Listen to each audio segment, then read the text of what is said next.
আলোর রহস্য, বিচ্ছুরণ, বর্ণালী এবং আমাদের দৃশ্যমান জগৎ। সাদা আলোর ভেতরে অদেখা বিজ্ঞান।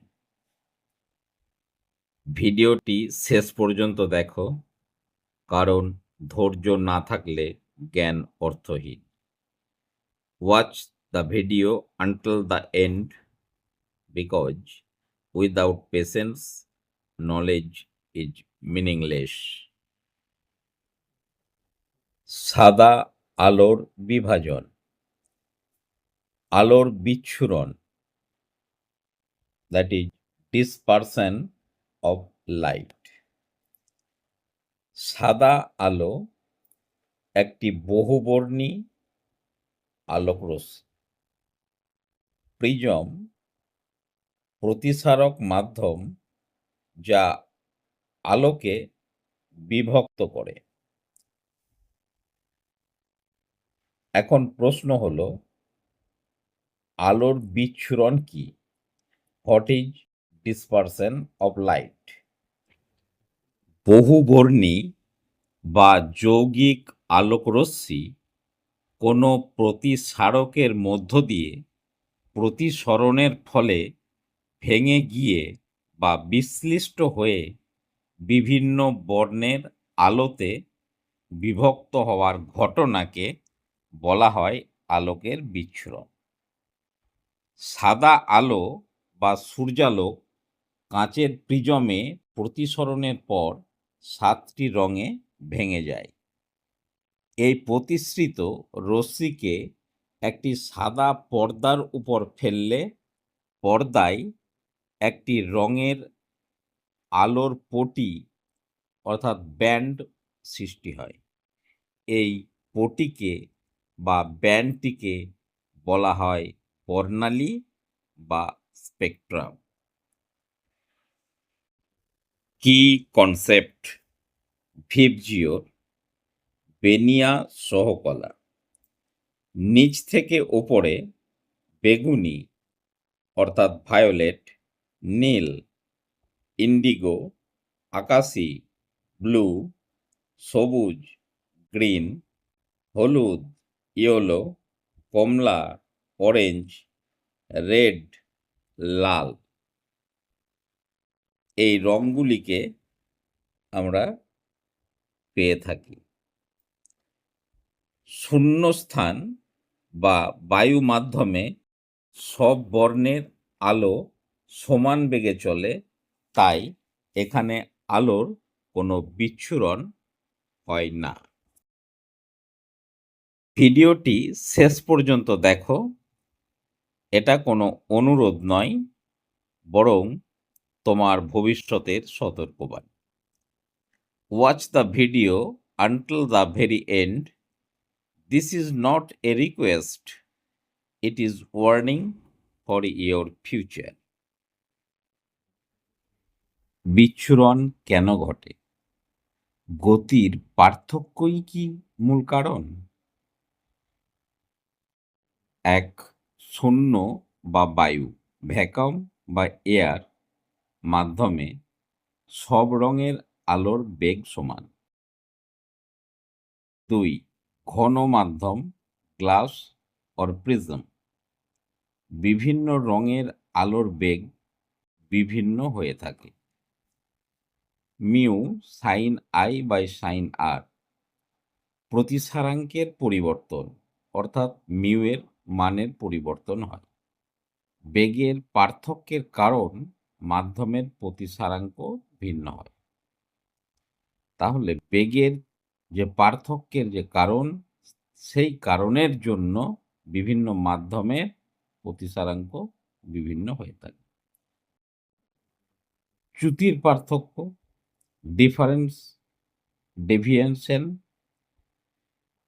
প্রতিসারাঙ্ক ভিন্ন হওয়ায় আলোর বাঁকার পরিমাণ অর্থাৎ চ্যুতি বিভিন্ন হয়ে থাকে।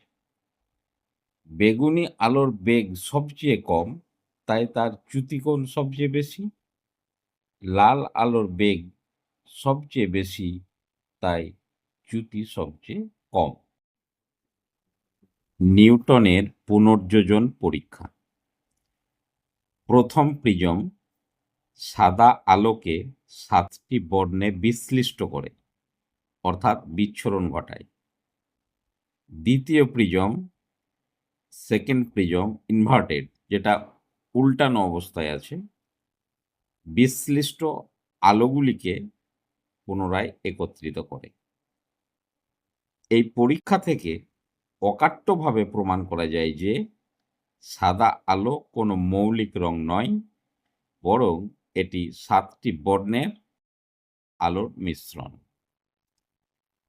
ভিডিওটি যদি তোমার ভালো লেগে থাকে তবে অবশ্যই একটি লাইক দিও এবং বন্ধুদের মাঝে যতটা সম্ভব শেয়ার করে দিও। সব কাঁচ কেন বর্ণালী তৈরি করে না? প্রিজম তির্যক তল আলোর চ্যুতি ঘটায় এবং বর্ণালী সৃষ্টি করে। আয়তাকার কাঁচ ফলক, গ্লাস স্ল্যাব,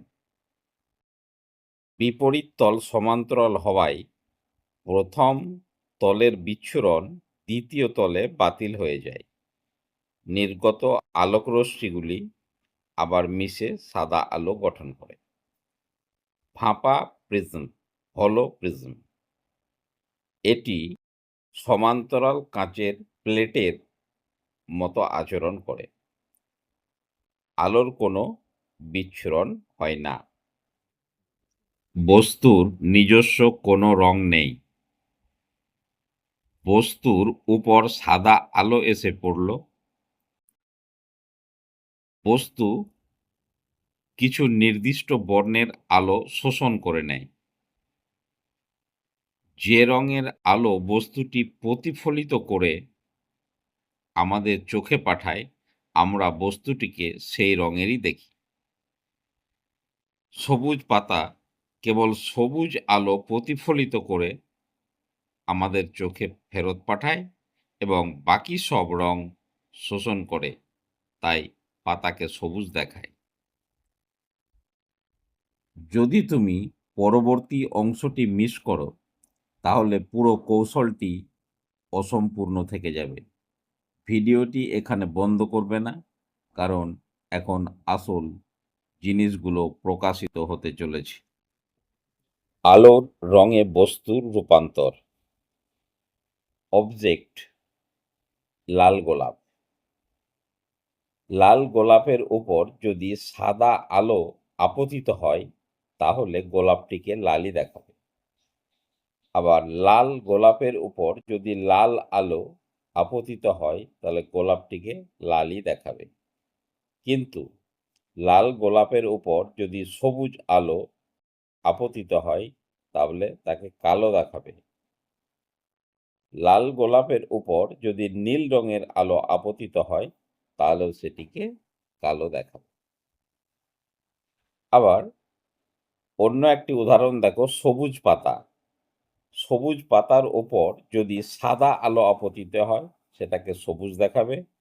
সবুজ পাতার উপর যদি লাল আলো আপতিত হয় সেটাকে কালো দেখাবে।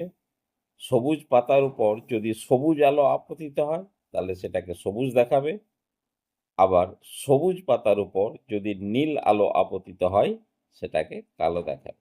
অর্থাৎ কোনো বস্তুকে যদি তার নিজস্ব রং ছাড়া অন্য রঙের আলোতে রাখা হয় তাহলে সে ওই আলো শোষণ করে নেয় এবং তাকে কালো দেখায়। আলোর ছাঁকনি, সিঙ্গেল ফিল্টার।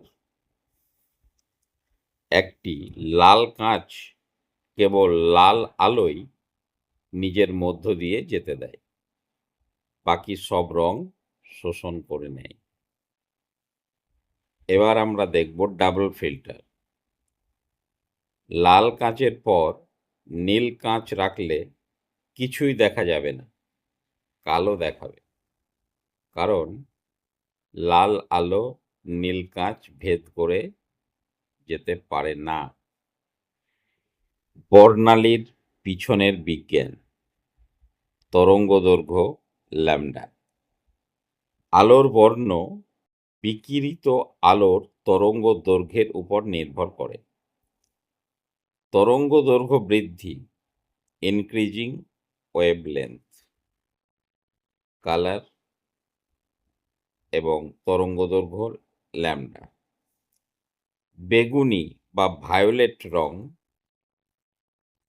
এর আলোর তরঙ্গ দৈর্ঘ্য হলো ৩৮০০ থেকে ৪৪৬০ আর্মস্ট্রং, যেটা সবচেয়ে কম। হলুদ ইয়েলো রঙের আলোর তরঙ্গ দৈর্ঘ্য হল ৫৭৮০ থেকে ৫৯২০ আর্মস্ট্রং। অনুরূপে লাল আলোর তরঙ্গ দৈর্ঘ্য হল ৬২০০ থেকে ৭৮০০ আর্মস্ট্রং, সবচেয়ে বেশি। C is equal to n lambda. C হচ্ছে আলোর গতিবেগ সমান এন কম্পাঙ্ক ইন্টু ল্যামডা তরঙ্গ দৈর্ঘ্য। ধৈর্য ধরো, নিজেকে উন্নত করো, এগিয়ে যাও। তোমার সাফল্যই হবে আমার ভিডিও করার সার্থকতা।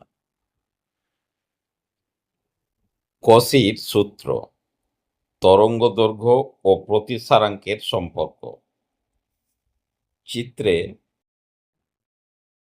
একটি গ্রাফ অঙ্কন করা হয়েছে, যার এক্স অ্যাক্সিস বরাবর আছে তরঙ্গ দৈর্ঘ্য ল্যামডা এবং ওয়াই অ্যাক্সিস বরাবর প্লট করা হয়েছে প্রতিসারাঙ্ক মিউ, এবং আমরা গ্রাফটা দেখতে পাচ্ছি। Mu is equal to a plus b by lambda square, যেখানে এ ও বি ধ্রুবক। তরঙ্গ দৈর্ঘ্য ল্যামডা বাড়ে যখন প্রতিসারাঙ্ক মিউ কমে যায় এবং আলোর চ্যুতিকোণ কমে যায়।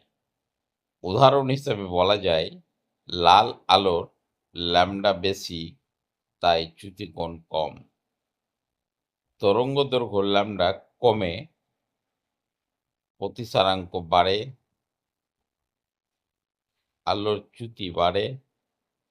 উদাহরণস্বরূপ বলা যায়, বেগুনি আলো ক্ষেত্রে ল্যামডা কম, তাই এর চ্যুতি সবচেয়ে বেশি হয়। দৃশ্যমান জগতের বাইরে তড়িৎ চুম্বকীয় বর্ণালী। চিত্রে তড়িৎ চুম্বকীয় তরঙ্গের বর্ণালী দেখানো হয়েছে। দৃশ্যমান আলো এর এক পাশে কম কম্পাঙ্ক এবং বেশি তরঙ্গ দৈর্ঘ্য বিশিষ্ট অদৃশ্য আলো, অবলোহিত তরঙ্গ, ইনফ্রারেড রেডিয়েশন, অণুতরঙ্গ, মাইক্রোওয়েভস এবং বেতার তরঙ্গ, রেডিও ওয়েভস রয়েছে, এবং অন্য পাশে বেশি কম্পাঙ্ক এবং কম তরঙ্গ দৈর্ঘ্য বিশিষ্ট অদৃশ্য আলো, অতি বেগুনি রশ্মি, ultra violet radiation, X ray এবং গামা রেজ রয়েছে। আমরা মহাবিশ্বের আলোর একটি অতি সামান্য অংশই খালি চোখে দেখতে পাই। অদৃশ্য রশ্মির ব্যবহার ও বিপদ। ১ নাম্বার, অতি বেগুনি রশ্মি, আল্ট্রা ভায়োলেট রেজ। ইউজেস, ব্যবহার: জীবাণু ধ্বংস করতে, রত্ন বা ডিমের বিশুদ্ধতা পরীক্ষায় এবং ভিটামিন ডি তৈরি করতে কাজে লাগে। ক্ষতিকারক প্রভাব: বেশি মাত্রায় চোখে ও চামড়ায় মারাত্মক ক্ষতি করে, ক্যান্সার পর্যন্ত হতে পারে। ২. এক্স রে, ব্যবহার: চিকিৎসা বিজ্ঞানে, রোগ নির্ণয়ে, ক্যান্সার চিকিৎসায় এবং গোয়েন্দা বিভাগে। ক্ষতিকর প্রভাব: জীবন্ত কোষকে ধ্বংস করে। 3 নাম্বার গামা রেজ। বিকিরণ থেরাপি এবং গবেষণার কাজে ব্যবহৃত হয়। ক্ষতিকর প্রভাব জীবন্ত কোষে মারাত্মক ক্ষতি করে। আলোর বিক্ষেপণ স্ক্যাটারিং অফ লাইট। সূর্যালোক বায়ুমণ্ডলের ধূলিকণার উপর পড়ে চারিদিকে ছড়িয়ে পড়ার ঘটনা।